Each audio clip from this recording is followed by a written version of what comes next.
you the Keymaster? Hey, welcome back to Desk Talks. I am Chase, your host. I am joined here with my brother Rob today. Rob, how you doing, man?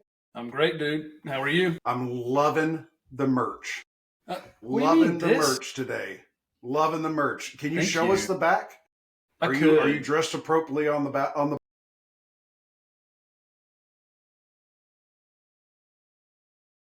course I am. I'm the freaking CEO. Can you see it? Man, look at that. All right, coming soon. Coming soon. We're going to have those up coming soon. Sweatpants. Look at them. Look at them. Like I said. Keeping it minimally professional today. I appreciate that. Can you not read? It's business on top, party on the bottom, baby. I am a walking mullet. You're welcome. Well, good morning, everybody. This is, we're going to do a short one today. We're coming to you on the Thursday that we're releasing, so bear with us. We did want to come to you and bring you some interesting conversation that Rob and I have been having the last couple of days concerning higher education, the changes and the policies that are coming out. I mean, whoo! It's fun. It's fun.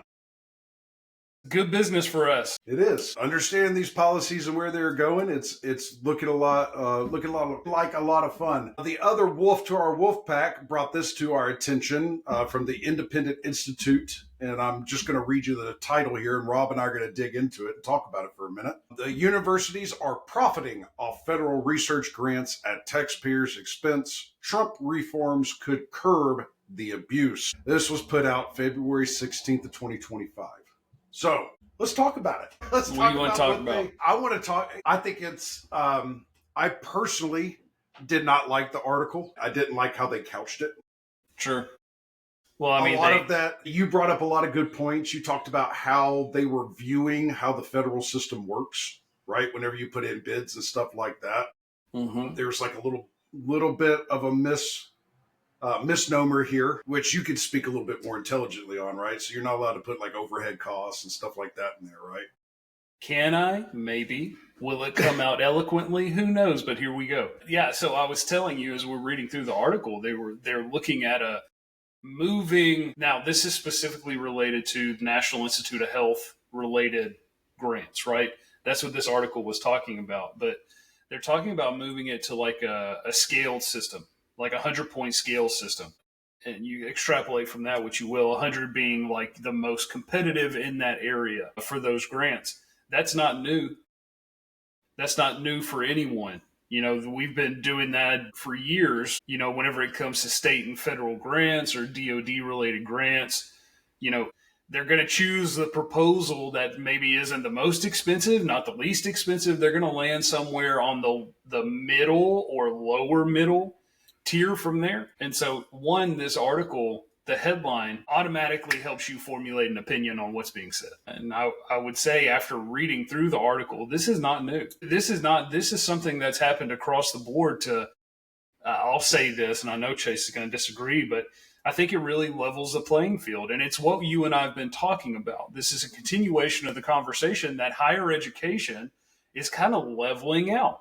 That, you know, you have traditionally you have like your Harvard, Yale, MIT, you know, those are kind of your Johns Hopkins. Those are your everyone's aspirational schools, right? For all my people in higher education, you have your aspirant universities, and we like to list, you know, 3 to 5, but we all know who the big dogs are at the table.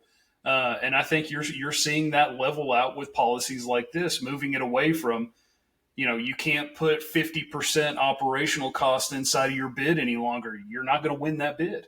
You're not going to win that grant. You know what I mean? It's a hard shift. I think that's going to take time, man. If that's the way that the way that you couched it. The way I couched it was not as like it was a leveling field per se, but more of it was a way of stopping the propping up of prestigious, if you will, universities who've been doing it longer. You know, whenever you talk about, historically, you know, and they're in that historical NIH, you know, community. Sure. You know, and so they get a little bit more preferential treatment because of the name, right? Like you're going to see that go away.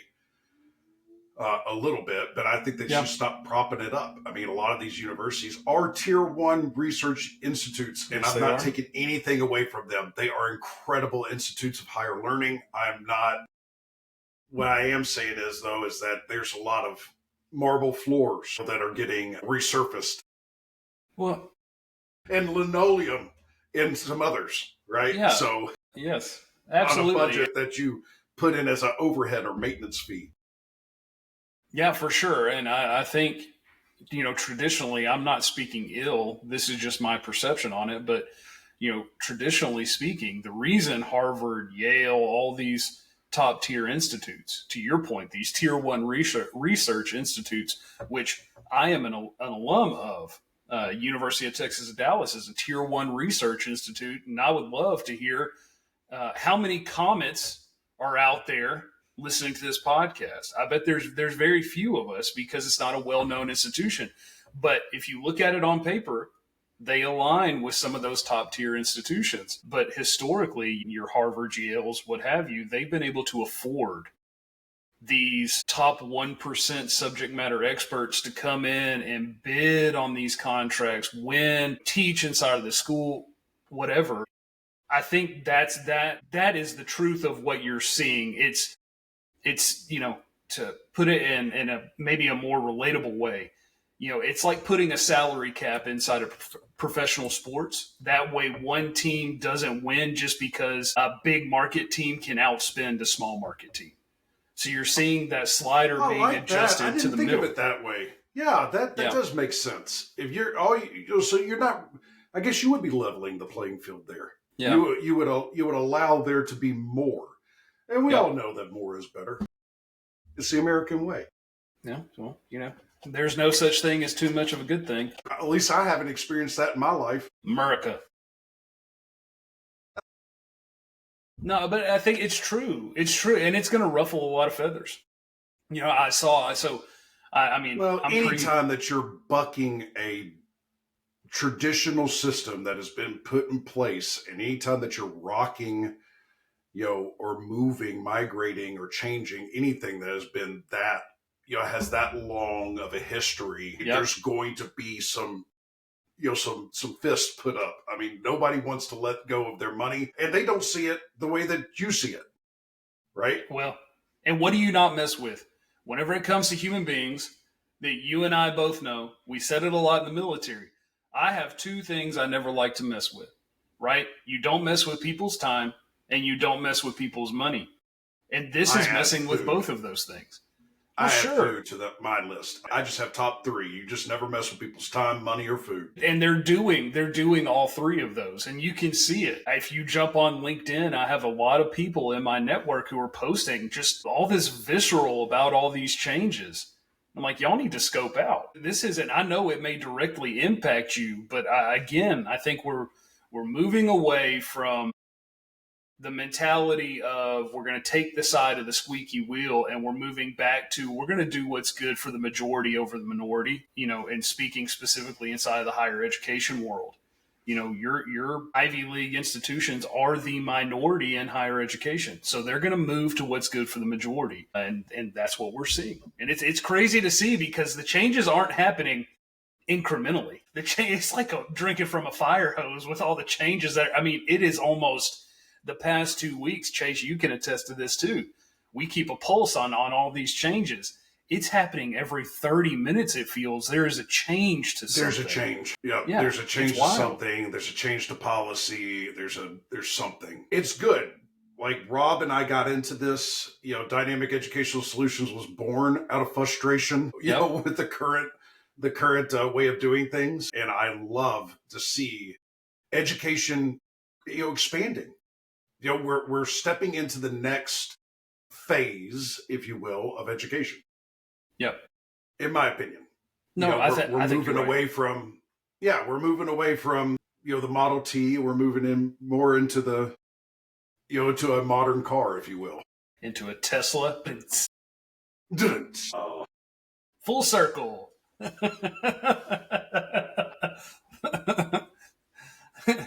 Well, and not all the changes, because I'm sure there's someone out there who not all the changes are going to be good.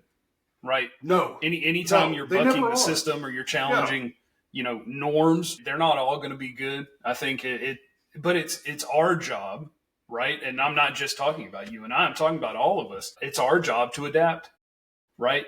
We can pound the drum as long as we want to. I don't know how much good it's going to do, which is why I laugh whenever I see people post things on LinkedIn.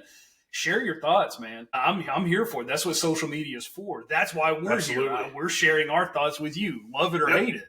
But, at the end of the day, say what you got to say and move on, because the changes aren't going to stop coming. They're going to keep coming, and it's our job to adapt to those changes. But it's good. I think all of it surrounds making higher education more accessible, but also they're putting the cat back on a shaken up 2 liter of soda, because that's what higher education was. Whenever you're talking about tuition and fees associated with college, that's exactly where my mind just went, dude. Yeah. Since the 90s, it has been a rocket.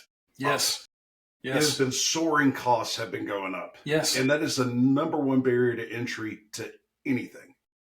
And if you're talking about education, knowledge is power, right? Knowledge is the fuel to get you where you want to be.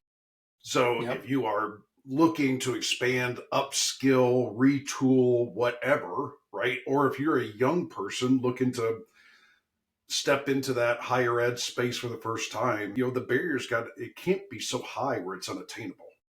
I don't want to spend too much time on this. We've talked about it 1,000 times. So if you want to hear about the rising cost of tuition, I go back like 2 or 3 episodes and listen. If you don't know where to do that, you can find us on YouTube, Spotify, iTunes, pretty much anywhere you can get a podcast. But it's not, I said something 2 weeks ago on Desk Talks where we were talking about the cost of education, and it's only going up, right? But that's why traditionally we have 2-year. Everything. Yeah, you have 2-year colleges, right? Because some of us, and I'll put myself in that. You and I are both Collin College alums. We started. Cougars, baby. Yeah, we started at a 2-year institution, and there's nothing wrong with that. I want to be very clear on that. There is no shame in that game. That's a significantly lower barrier. I have a hard time wrapping my head around. I'm curious, Chase. And maybe we need to go back and do a little bit of research. You graduated from University of North Texas. Great school. UNT. Great school. I graduated. Love UNT. From University of Texas at Dallas. I would love to go back and look at our financial report and see, respect, and see who paid more. And then I would love to really dig down into it and look at the curriculum. What's the difference in curriculum? Right? You get, I'm going to pick on Harvard for a little bit. Harvard is not the most expensive school in the world. It's just hard to get into. I worked at a university that was more expensive than Harvard. Yeah, but they got to sort you into a house like Harry Potter up there at Harvard, right? They only have so many bunk spaces. They can't. You're not wrong. You're not wrong. That's why I'm not wrong. I'm being serious. But that's why it's so hard to get in. But it's crazy. I know that may not have made sense. They have to delice a sorting hat.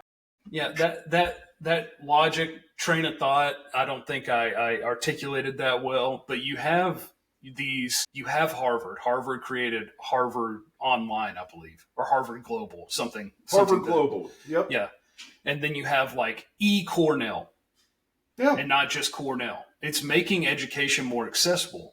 So these traditionally, top 1% institutions are making education more accessible, whereas you have your regional institutions, and I'll pick on UTD because that's what I know. No, I'm not speaking ill, but whenever I graduated UT in 1920, I know the tuition rate has risen significantly since that time at University of Texas at Dallas, whereas Harvard's institutional tuition rate has actually moved down. So, why is a regional institution raising their tuition cost and your tier 1 institute is lowering tuition costs?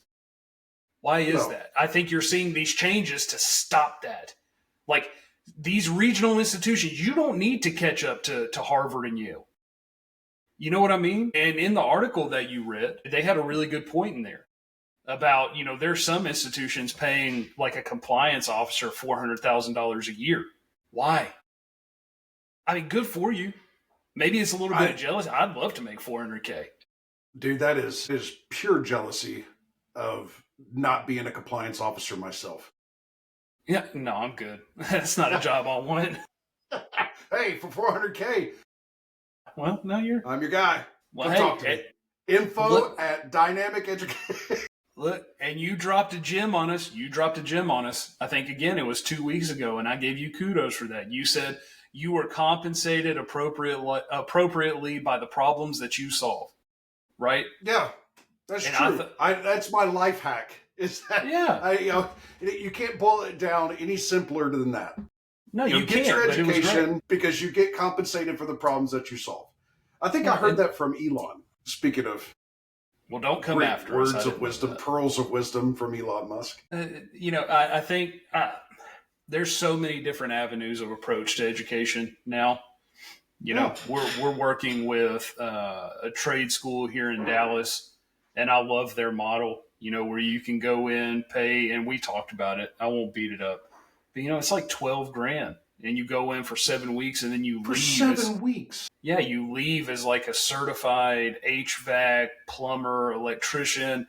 They do lifetime job placement. So heaven forbid you lose your job coming out of the schoolhouse, you go back to them, they find you another job. Yep. And that or 12 in 10 years, whenever that company that you're working for, no longer, shuts down, and you can come back to Forge now and say, hey, I'm a graduate. I need some help. And they're going to help place you. It might not be your dream job, right? But they'll help you get employment. Well, if that's it's a what's stopgap. important. Yep. Yeah, if it's a stopgap and it pays the bills, that's the important part. But, I have a hard time wrapping my head around it. I was talking to my oldest son, Leo. He's 11, for context. But I asked him, I was like, what do you want to do when you grow up? And he goes, I don't know. I think I want to join the military, and then I'm like, oh crap, red flag. Hey man, don't do that. Like, I did that for you. You know what I mean? Like, I did that for you. Let's do something else. Says every dad ever. Says every vet daddy ever. Yeah, your mom and I did that for you because my wife was also in the military. But, it was, but we were having that conversation and I was telling him, I have a hard time looking at education now. Now, stepping outside of the institutional level that I was at for years and looking at them like you paid $12,000, and I'm just using it as a use case, but you come out with a hard skill set, an in-demand area where salaries are only going up, especially here in Texas. If you want a job that's never going to go away, become an HVAC tech. But that's $12,000 lifetime job placement, or I can go to a university and pay hundreds of thousands of dollars for an undergraduate degree with no guarantee of employment upon graduation. Yeah. What are we doing? A little bit more. Well, the 4-year degree is a little bit more self-reliance, right? And is it? That's what I was about to say. Let's take this in context, right? A 4-year education was spawned, and was created out of people who wanted to advance themselves, right? These are usually entrepreneurs, doctors, lawyers, people that bet on themselves. Yes. In the 90s, we had a great boom, 80s and 90s, in 2000s, in 2010, we're still going through it. We're pushing our kids to go into higher education, right? To go and get that college degree because it means something. Me too. And it does. It does mean something. But you have lost what it was designed for, which is 10%. 10% was the average, back in the 70s and going back, 10% of your population would go to a university. The 90% of the rest of you would go to work, would go to a trade school or go find a job, right? Yes. So taking that wrong. back, yes. The education model that we have been currently going under does not work anymore because we have said this on this podcast a lot. We're overeducated and underemployed, right? So you got a lot of people that are in debt or not living up to their fullest potential because they went and did something awesome, which is get a 4-year degree, Well, which yes, is something to be proud of. But like it Rob is. said, trade schools and stuff like that were in my generation, in Rob's generation, our generation, if you're listening to this podcast, we were kind of looked down upon. We've talked about it before. Your father-in-law does what, He's a Rob? trash man. He works for waste management, Yep. right? And he drives a truck and he collects trash and he makes a good living and he's got a good pension and he's going to retire, right? Which is something that a lot of Americans won't get to do, right? He's going to be able to actually retire, right? So if you look at it in that perspective, right? If you're going to bet on yourself and go to the university, right? You're going to get that education to go bet on yourself to be marketable outside. You need to have a plan, right? But if you don't have a plan, like whenever I'm talking to my son who wants to be a biomechanical engineer, but then I ask him, what are you going to do with that? And he goes, I don't know. I say things like, well, hey, man, have you thought about heavy operators equipment license? Yeah. They get paid like 40 something dollars an hour. Well, I could talk. My legs are shaking because I have so much to say on this topic. I have very strong feelings about education, but I will say it is important. It doesn't matter what we say here. Education is important. It is a milestone in life for a lot of us to complete that college degree. I know there's a lot of people out there who are first generation, and just all the things. And it's huge. It is huge. It's huge. It's huge. But I will say, I've heard a lot of people go to college, and I hear parents talk about college like an experience. You need to go to college. It's a place where you can make mistakes. So, and all these things. I completely and wholeheartedly disagree. That is not what college is for. College is for you to find a focus, remain focused, set goals, and execute the vision. That's what college is for. It's not for drinking and partying and racking up debt and messing around and doing the things that teenagers do, right? Myself included. I'm no hypocrite. My first semester in college, I failed out because I was being a teenager, and so I joined the military. So if you're looking for a career path, go ahead, try and join the military. It's gotten a little bit harder, but enjoy yourself. Good luck. Yeah, good luck. I guess. You think getting into college is hard? Yeah. Stand by. Yeah, I love that. Yeah, that old moniker of the bottom, 1 or 10% from high school join the military, you can throw that out the window because these recruiters, and we're missing our third wolf because he's a former recruiter, and I would love his insight. He could talk about this. But, that's gone. There's gone. No more. There's no more of that. But, man, just be informed. That's my biggest thing. I know there's a lot of people. We're at 25 minutes on this podcast, and I know not a lot of people have made it this far. But it's just be informed whenever you're talking to whenever we're talking to our children. There's so many different ways to get educated, to be educated.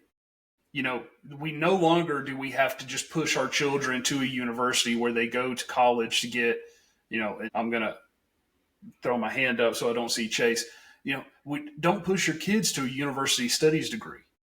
That's not going to do anything for them unless they have a plan to move forward, immediately to move forward and get a terminal degree, right? The better path is through the micro-credentialing, professional licensure, professional certifications.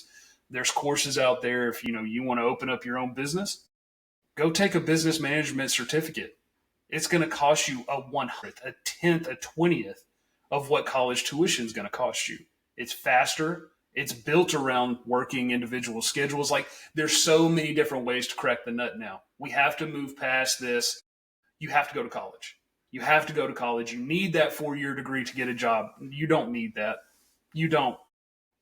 But don't be like my youngest son who thinks he's going to be a YouTuber and buy Lamborghinis and all this stuff. You adults out there, if you're a transitioning veteran, make no mistake, you do not need a college degree to get a good paying job. With that being said, you might have to be a little bit more laborious than you were expecting. right? But there's different avenues. The 4-year degree, a lot of us go into the military because we were not ready, for education, for higher education. Yes. We're ready to have different experiences. What I can tell you, veterans, as somebody who went through the 4-year degree program, and it was scary for me because I have never been great at school until I figured out, the key, which is go study something you're interested in. Don't let anybody push you to do something else. If you are interested in X, Y, and Z, you want to do underwater basket weaving, find a program that does underwater basket weaving and go knock it out. But I guarantee that's gonna be a course that you can take and not. I mean, maybe if that's your educational journey, maybe you should also learn survival skills, because I don't know if you're going to be able to put a roof over your head with basket weaving. But hey, man, you never know. No, you're not wrong. You're absolutely not wrong, and I agree with what you're saying. It is terrifying. I was so scared to go back to school after you and I got out of the military. Yeah. So nervous. We've done some interesting things in life, and I can genuinely say my first day on a college campus was up there with those moments where I was like, I was sweating so much sitting in the classroom. Why is that so intimidating? I don't know. It's the fear of the unknown, right? Well, and the fact and that I'm once in there you got into a pattern, right? Once you got into a pattern, you figured it out, and you learned how to study, because I was never taught that traditionally, like how to study. But like the study skills that I was given as a kid didn't work for me, right? So I had to figure out new study skills. I had to find collaborative study skills. I had to get into more partners. Like I had to do things because I work collaboratively. I don't work independently. So it's very interesting. It is. And the way we are heading is a good direction, in my opinion. Stand by. It's going to be fun to watch what the new federal regulations are coming out.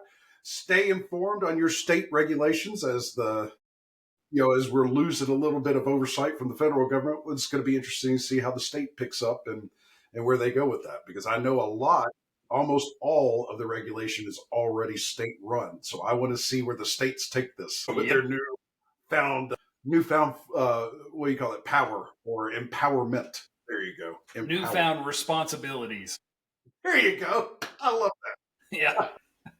And not chosen responsibilities. As always, thanks, Mom, for being around this long. We appreciate you. We love you. We hope you're having a good day. And give us a like, a share, a follow. If you have a comment, or if you want to be on a Desk Talk and you have something that you want to talk about, hit us at info@dynamiceducationalsolutions.org.